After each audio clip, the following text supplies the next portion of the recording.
واكبر سنه ممكن يعني تخليك اساسا تسقط. النصيحه اللي انا هقولها لك دي حرفيا من دهب، ومفيش دفعه يعني خرجت من ثانويه عامه او من اي جي او من كل ده الا وهي بتنصح بالحاجه دي. لو انت دفعه ثانويه عامه 2027 او اي جي وداخل سنه جديده، اوعى تدخل السنه الجديده من غير ما تسمع الكلام ده. ليه؟ لانك ممكن السنه دي تعدي وتكتشف انك كنت بتجري بس في الاتجاه الغلط.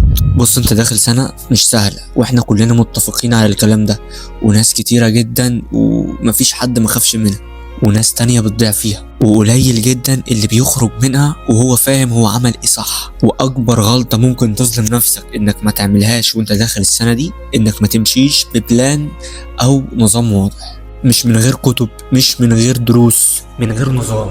في ناس بتبتدي حلو جدا وبيبقى في فترة حماس وبتقع بعدها. انا بختصر لك الموضوع عشان ايه؟ احنا خبرة مش من يومين احنا. وليه بقى بيحصل كده ان الطالب بيقع او انت هتقع؟ علشان في الاول ابتدى بحماس وممشيش بخطه. فتعالى اقول لك الحقيقه اللي محدش بيقولها ولا هتسمعها في اي محتوى تاني، والله العظيم. مش اكتر واحد اللي يعني مش عدد ساعات وخلاص، او اكتر واحد بيذاكر هو اللي هيجيب مجموع، ومش اذكى واحد برضه هو اللي هيجيب مجموع.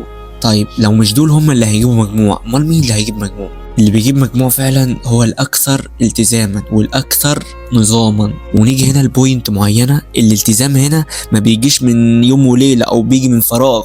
الالتزام بيتبني من اول يوم.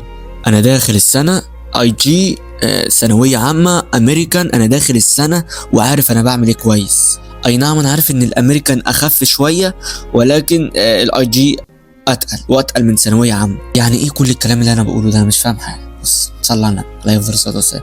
هفهمك وافصص لك كل حاجه، اهدى بس ما تنساش تعمل لي فولو علشان هتستفاد كتير مني يعني بلا منازع. اسال الدفعات اللي قبلك.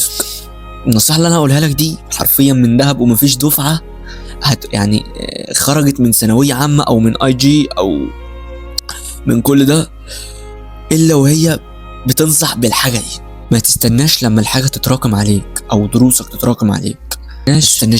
ما تستناش تحس بالذنب علشان ابدأ صح من الأول عشان ما تتعبش في الآخر. لو أنت ثانوية عامة، اعرف إن كل يوم بيعدي هو يا إما بيقربك من حلمك يا إما بيبعدك عنه. ولو أنت اي جي، بلاش تبقى راندومز كده في حياتك الشخصية نفسها، يعني ما تبقاش تبقى يعني عشوائي كده. النظام مش هيضيعك، النظام هيبني لك حاجات كتيرة قدام، أو وأنت كمان ما كنتش فاكر إن أنت هتعمل الحاجات دي او هيخرج منك الحاجات دي. فانت مش محتاج تذاكر 10 ساعات